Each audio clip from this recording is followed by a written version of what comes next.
चलिए, तो अब हम बात करते हैं मैन्युफैक्चरिंग अकाउंट की। मैन्युफैक्चरिंग अकाउंट ये क्या है?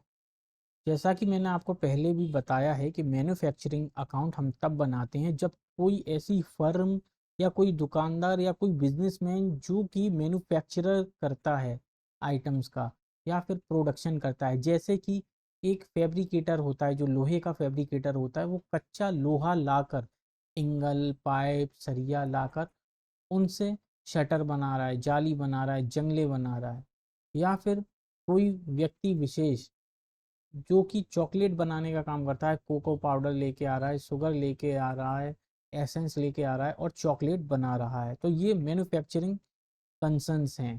ठीक है, तो ये क्या काम करती हैं? ये प्रोडक्शन करती हैं, मैन्युफैक्चरिंग करती है। तो ये लोग क्या करते हैं, जो भी प्रोडक्शन किया है उसकी क्या कॉस्ट पड़ी है पर यूनिट, पर केजी या पर पीस, क्या कॉस्ट पड़ी है, उसके लिए ये मैन्युफैक्चरिंग अकाउंट बनाते हैं। यह जानने के लिए वो लोग मैन्युफैक्चरिंग अकाउंट बनाते हैं। अच्छा, अब मैन्युफैक्चरिंग अकाउंट का ये मैंने आपको फॉर्मेट दिया है।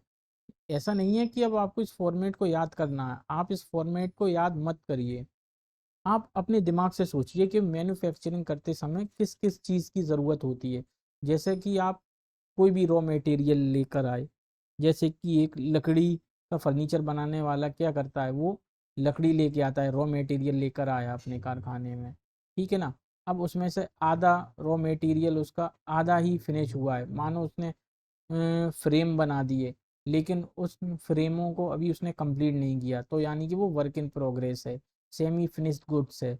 जैसे कि चॉकलेट है, चॉकलेट बनाने के लिए अभी उसने जो है कोको पाउडर शुगर मिला के बड़े बड़े उनके मोल्ड्स में उनको भर के रख दिया, लेकिन अभी कटिंग नहीं करी, उसकी फिनिशिंग नहीं करी, उसको साइज और शेप नहीं दिया, तो ये क्या कहलाएगा? सेमी फिनिश्ड गुड्स कहलाएगा। ठीक है, अब जो भी आप माल लेकर आए हैं और अपने कारखाने में या फैक्ट्री में, और कुछ आपने जो वापस करा है, तो जो आपने वापस करा, रिटर्न करा है, उसको आप इन तीनों को, ये work in progress, semi finish को जोड़ के, और इसको कोई भी रिटर्न करा है तो यहाँ लेस कर देंगे। ठीक है, उसका अमाउंट लिख देंगे, और अमाउंट लिखकर जो बैलेंस आएगा तो वो क्या होगा? ओपनिंग रॉ मटेरियल, यानी कि पिछले साल का जो इस साल आपके पास बचा है वो ओपनिंग ही कहलाएगा। ठीक है, अब अगर हाँ इस साल परचेज करा है तो परचेज के नाम से डाल दीजिए आप। ओपनिंग रॉ मटेरियल, ये मैन्युफैक्चरिंग एक्सपेंस है, आप परचेज डाल दीजिए। ठीक है, ये कोई ऐसा फिक्स्ड फॉर्मेट नहीं है, ये मैंने एक आपको आइडिया देने के लिए बनाया है किस तरह के एक्सपेंसेस हो सकते हैं। आप कच्चा माल लेकर आए तो आप लिख दीजिए परचेज। परचेज क्या करा आपने? ठीक है ना, रॉ मटेरियल करा, वो अमाउंट लिखिए इधर। ठीक है, आपने विदेश से कोई चीज़ मंगाई है, ठीक है, कोई मटेरियल आपने विदेश से मंगाया है, मानो आप पेंसिल बनाने की रबड़ बनाते हैं, तो उसका जो मिल्क आता है वो आपने विदेश से मंगाया, उस पर इम्पोर्ट टैक्स लगता है, इम्पोर्ट ड्यूटी, तो वो लिखिए। ठीक है, और अगर आपने जो है फैक्ट्री में कोई आपके वर्कर है, और वो वर्कर जो है किसी भी तरह का, वो फैक्ट्री में कोई वर्कर काम कर रहा है किसी भी तरह का, एज ए सिक्योरिटी है, तो सिक्योरिटी गार्ड की सैलरी लिखिए। सुपरवाइज़र है आपकी फैक्ट्री में या फिर आपके कारखाने में, तो सुपरवाइज़र सैलरी लिखिए आप। ठीक है ना, सुपरवाइज़र करके लिखिए। और अगर कोई वर्कशॉप रिपेयर, आपने मेंटेनेंस का कोई काम कराया है, वो आपको डेबिट साइड में लिखना होगा। ठीक है ना, तो ये कौन सा साइड है? ये डेबिट साइड है। ठीक, अब आप आ जाइए, और किस तरह के एक्सपेंस होते हैं। वर्कशॉप या आपकी फैक्ट्री का कोई इंश्योरेंस की आप किस्तें दे रहे हैं, वो लिखी जाएंगी मैन्युफैक्चरिंग अकाउंट में आपके। फैक्ट्री का कोई इलेक्ट्रिक बिल है वो आप लिखेंगे। फैक्ट्री में आप जो प्रोडक्शन कर रहे हैं उसको बनाने के लिए कोयले का इस्तेमाल हो रहा है, भट्टी जलाने के लिए गैस का, वाटर का इस्तेमाल हो रहा है, तो अब जैसे वाटर का इस्तेमाल होता है, कहाँ होता है? जो कांच के ग्लासेस वगैरह बनाते हैं वहाँ वाटर का भी इस्तेमाल होता है। ठीक है ना, और मशीन, आपकी कोई मशीन है, प्लांट है, उसका अगर आपने प्रोडक्शन के लिए जो यूज़ हो रही है उसका अगर आपने रिपेयर कराया है, तो वो एक्सपेंस आपका यहाँ पर आपको लिखना पड़ेगा। ऐसे ही फैक्ट्री में जो मशीनें लगी हैं उनका डेप्रिसिएशन, कस्टम फीस, मैं पहले भी बता चुका हूँ, जो पोर्ट से बंदरगाह पर जो माल आया है तो वो कस्टम फीस देना पड़ती है, वो आपको यहाँ लिखना पड़ेगी।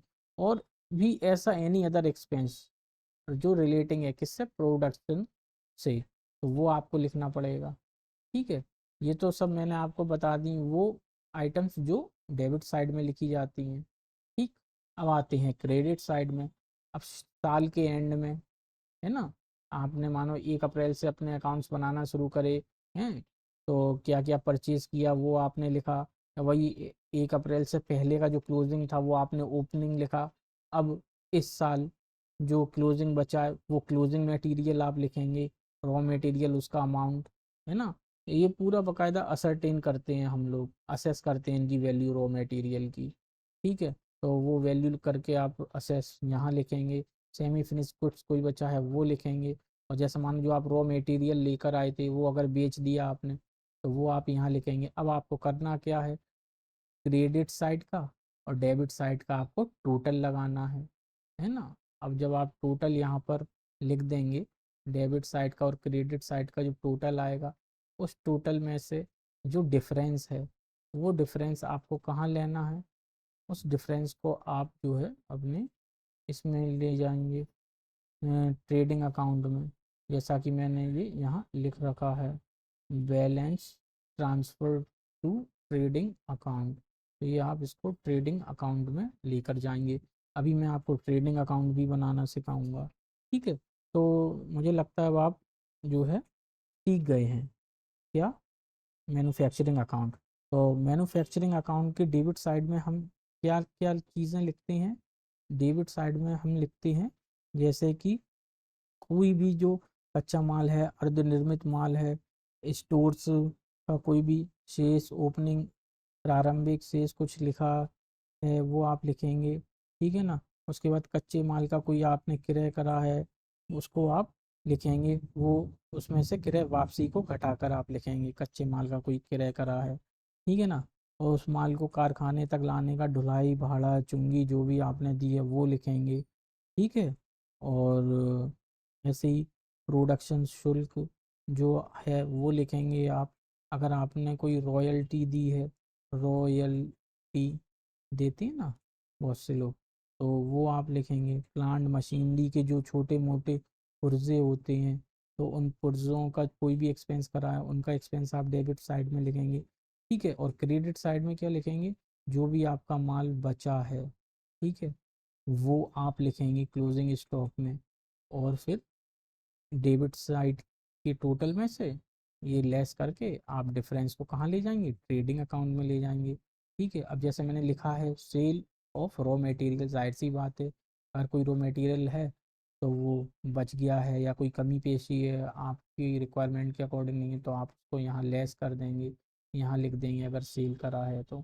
ऐसे ही कोई मानो स्क्रैप है वो आप यहाँ लिख सकते हैं क्रेडिट साइड में उसको लेस करके। तो कुल मिला के हम ये कह सकते हैं जो भी आपने प्रोडक्शन किया है उसकी क्या कॉस्ट आई है, वो इन दोनों का जो डिफरेंस होगा डेबिट साइड के टोटल का और क्रेडिट साइड के टोटल का, वो यहाँ लिखा जाएगा और उस आइटम को हम ट्रेडिंग अकाउंट जब बनाएंगे उसमें ट्रांसफ़र कर देते हैं।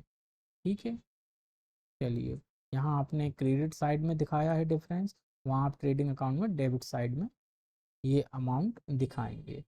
ओके, चलिए, तो अब हम शुरू करते हैं नेक्स्ट, क्या, ट्रेडिंग अकाउंट कैसे बनाया जाता है।